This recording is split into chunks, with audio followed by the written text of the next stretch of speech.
Hey guys, and welcome to a new video, and today we are talking about a new thing, and this time we are talking about Call of Duty Modern Warfare 3, and ain't looking so good for the game.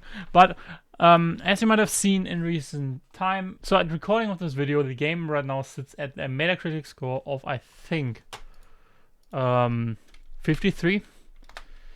Let me look that up, but I'm pretty sure. Yes, it does sit at 53 and at a 1.5 user score. I think it also released on Steam, and we can check that too.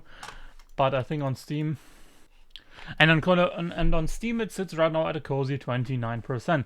Now, this isn't of course too good.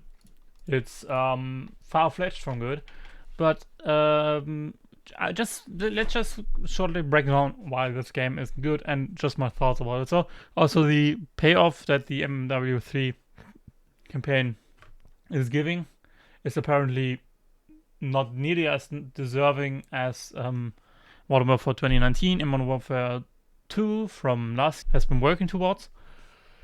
And also one of the main critiques that I've read online is that the campaign is also just old Verdansk point of interest, which I've seen on most criticals videos, and just in general it's just Verdansk point of interest. So the old Warzone map, and this was one of the main critique points. Now the Modern Warfare 2 campaign got terrible reviews. I think I've read something. If you check OpenCritic, you could have seen the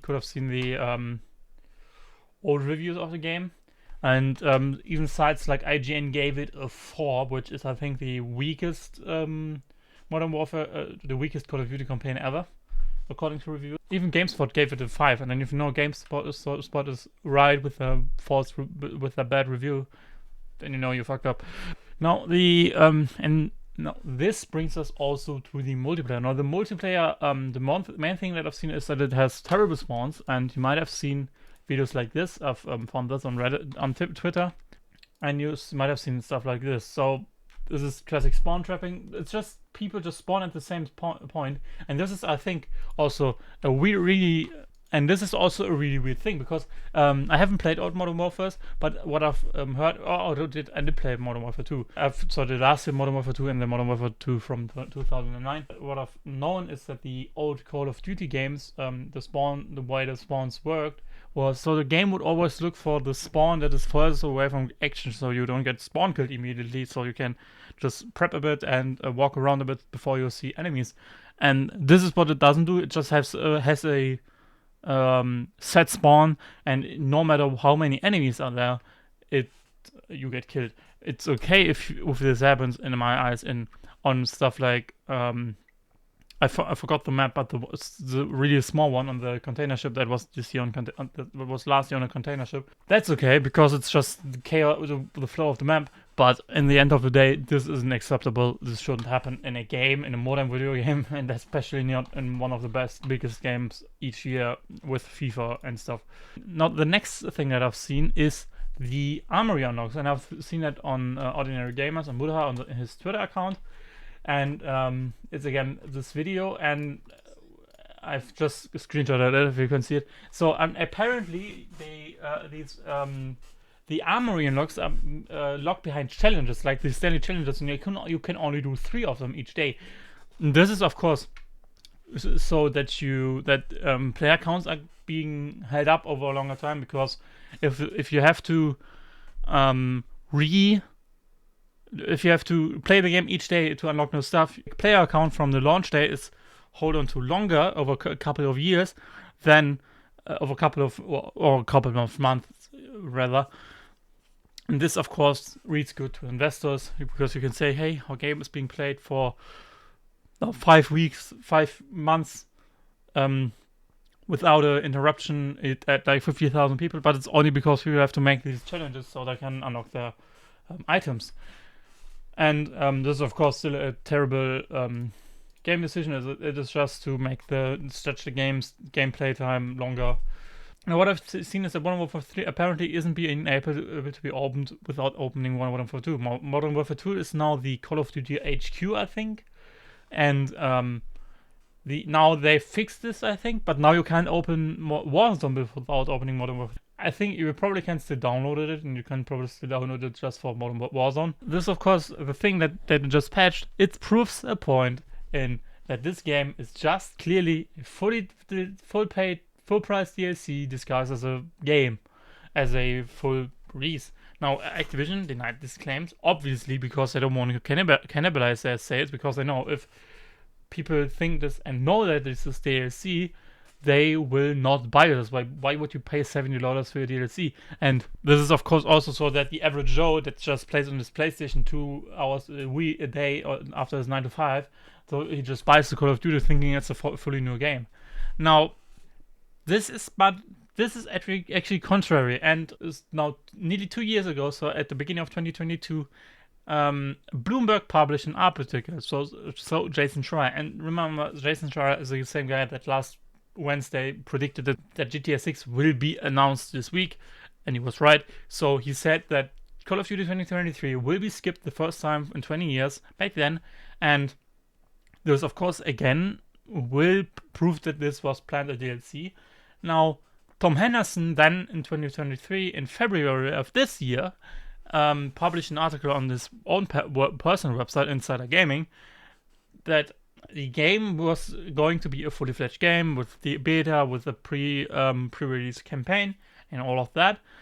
In August, then, data miners found, which was also published on Insider Gaming, that the game is basically just Modern Warfare DLC with the last year the concept IDs for Call of Duty Modern Warfare 3 being the same as Modern Warfare 2. So the beta codes are the same. They use the same codes for the beta as Modern Warfare 2, which again proves the point of thinking this might be DLC. No, thing that I wanted to say, I don't blame Sledgehammer for this. While they technically developed the game, I don't blame them for that. They got this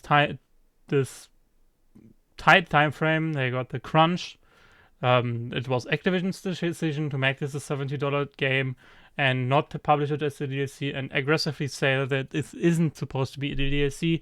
So all the blame goes to Activision, not Sledgehammer, just for context. And there has been another recent report that Modern Warfare 3 only has been in development for 60 months. And if you Google or if you research a bit, you might find out that the average development time for a new Call of Duty game is around 3 years.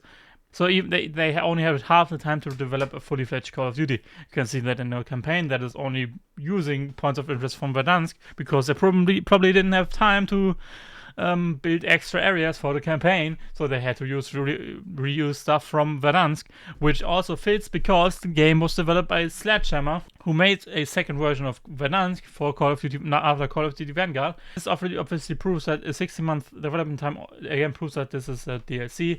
Now, what I've also read is they feel betrayed because Activision, of course, they wanted to do less crunch.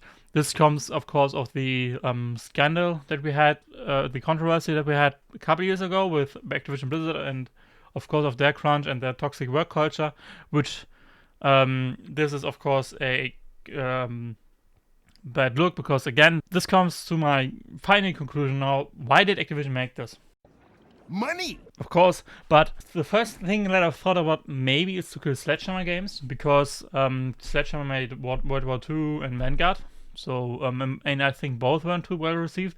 They also made Advanced Warfare, but I think the reception was okay of that. It was probably the time of the bad era that Call of Duty had in the middle of the last decade. Now it could be so that to say Sledgehammer had 4 bad games, they should be axed. They shouldn't develop games anymore, so that they get they can say, okay, after 3 bad games, that's it. So maybe, so they can justify tech layoffs, because this year was a pretty heavy year in terms of layoffs in video games and the tech industry as a whole, but in the game industry as well.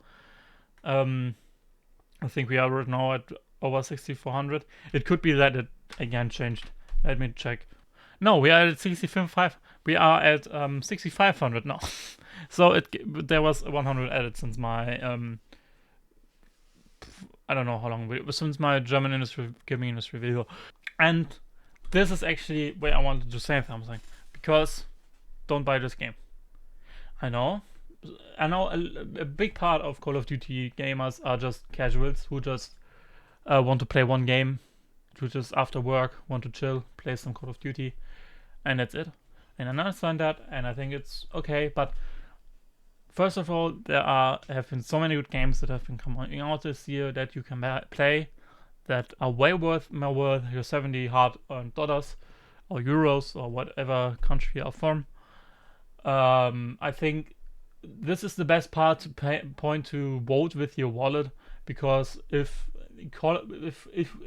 this game is just selling as well as every other Call of Duty, you will prove Activision's point, and you will allow this to happen again. And this is the problem, because the only way we can stop this from happening is to stop buying these games. And if we continue to do this, it will only get worse and worse and worse over the next couple of years. And it's the reason why Call of Duty Modern Warfare 3 happened the way it did.